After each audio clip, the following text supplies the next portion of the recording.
All right, morning folks, Mark Ferrasci with Protect Dog Training. A little bit more of a noisy morning on the wake up this morning than yesterday.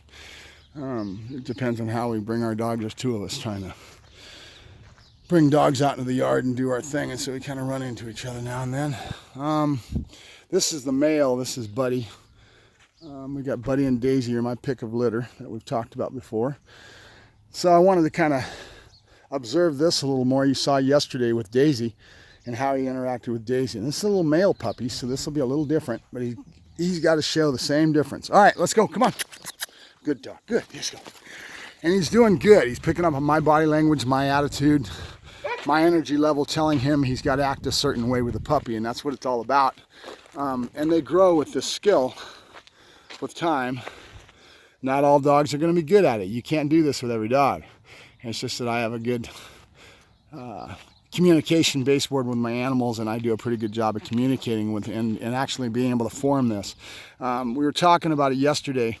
A dog being used in the pack for reactivity and from other traits within the pack, I use a lot as a professional trainer.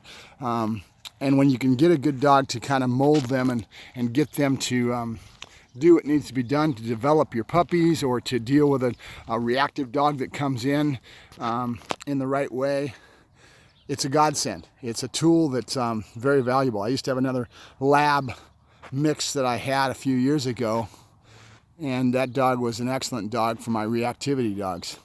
And it was because I was able to actually mold and shape that dog's understanding of what he was supposed to do with my interaction. And I'm always here supervising it and doing my thing. I want to go back and get my scoopers to get that puppy scoop. But I also got to stay on top of this. I can't just leave this alone. Now notice the male's attitude. See the male? The male puppy is kind of dominating him. And there's a lot more. Look at Joker. The body language is totally different. Good boy, Joker. You be easy. It's just a baby. It's just a baby. And I'm going to expect the same thing out of him with the male that I would with the female. And I will cuff him. It's my job to be the pack leader and to dictate who can get along with who and who's allowed to fight, who's allowed not to, etc., etc. And keep peace within the pack. And that's all about the interaction of the pack, and I am the pack leader. So that being the case, I am dictating this with my body language, my attitude. And you notice he was pretty stiff right now. He's stiff because the body language of this puppy is not a female interaction, it's a male interaction, even at a very young age. Dogs start this interaction from a very young age. They're always testing for alpha pack, for hierarchy within the pack is what I'm looking for. So dogs will teach each other how to act. The mother will cuff the puppy, etc., etc. I should bring Mom out here one of these times and see how she gets along with this. But she's out of sync, I think, because I don't run her with the pack as much. You get into somebody like Caesar that's actually running a pack of dogs, this stuff becomes a lot more prevalent because he has to control the whole pack and have a pack leadership mentality of like he says, calm and assertive. And how he interacts with that pack, and that's what he's doing. It's a little different than most people work with their animals. Most people don't work in a pack structure like Caesar does, and that's telling. You're going to learn a lot from Caesar in that regards because he does have a lot to say in certain areas. You ever notice that Caesar really doesn't do heel, sit down, stay. He doesn't do behaviors, okay? He does more. He's talking about energy. He's talking about pack interplay. He's talking about a lot of other things that is relevant to a pack. And you can learn a lot from that, and that's kind of why Caesar's where he's at. He's very unique and different. It was a lot of learning and growth to be hanging around him and just to watch what he was doing with the pack and how he interacted with it. And basically, I didn't agree with Caesar with everything he did, and I still don't today. But at the same time, there's a lot to learn when you get to be in that kind of a petri dish and be able to lay back and watch that behavior and interaction with the pack. And that's what I was all about. I mean, that was what it's about for me with most of the stuff that I do with saturation, is this interaction with the dogs in a larger sense is why I do what I do. It's a lot of passion and a lot of love for what I do. I love that, almost the mouth over the snout. And this is about getting a dog to accept other dogs and stuff too, because these little puppies, these Dutch Shepherds, can have a tendency to be reactive. Well, all dogs can, if you don't handle it the right way. It's not just the breed. It's these guys are just a very stout dog. So you got to work on a lot of these little fine points to develop that. There's that mouth over the snout again. I love it. Very cool. So, and then again, like I told you, he's getting better and better. But I'm going to expect him maybe to cuff this little boy at some point. But he's taking my lead. He's picking up on my energy that I don't want him to be aggressive with this puppy. And he's giving me deference to what I'm saying in the pack. I'm the pack leader, and I'm giving him this direction with my body language, my voice tone. All of it is coming at him. We did this yesterday, and now we're doing it again. This is the male puppy, and this is a lot more interaction that the male puppy wasn't giving him yesterday. So, all right, let's go, Joker. Come on, let's go. Come on, let's go. Good dog. And I'm doing this for a reason, because Joker's taking my direction, and the puppy's picking up on that. And he's learning and growing from that interaction that we're giving him.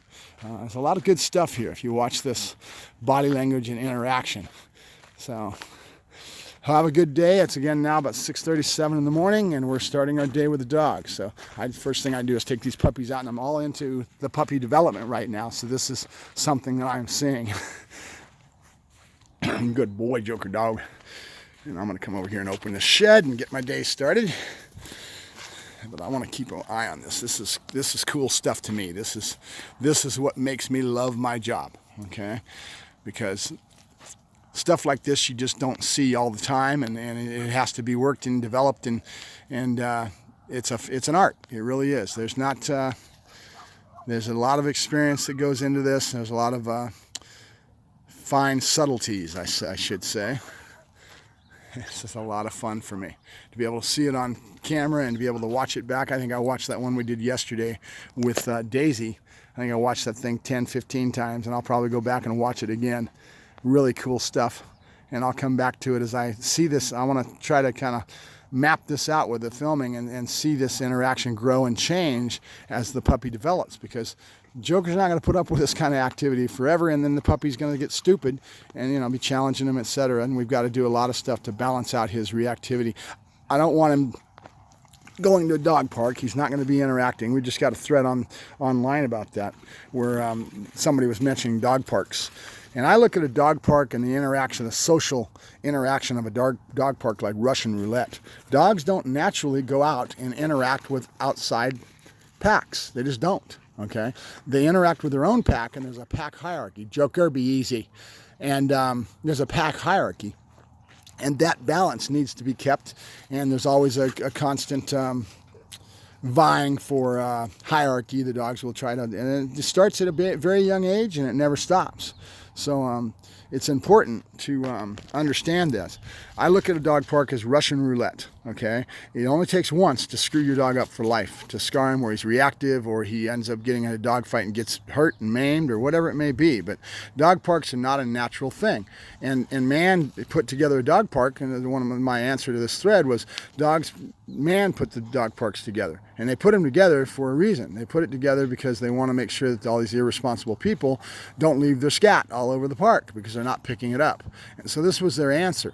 But with that answer comes a lot of risk and a lot of ignorance from the public, because they don't understand that. They think that they want to have their dog get in. And then we get into these social norms. It's a society BS, but it's not anything to do with what really is important for a dog and their development, or their true natural instincts to do what they do. And it's not to get along with outside members. It's just not natural for them. So I'm going to go ahead and break this, because this is getting a little bit here. He's giving him a hard stare. This stuff will change, and this guy's going to be a kind of a stupid boy. Here we go. And Joker just went and scared him.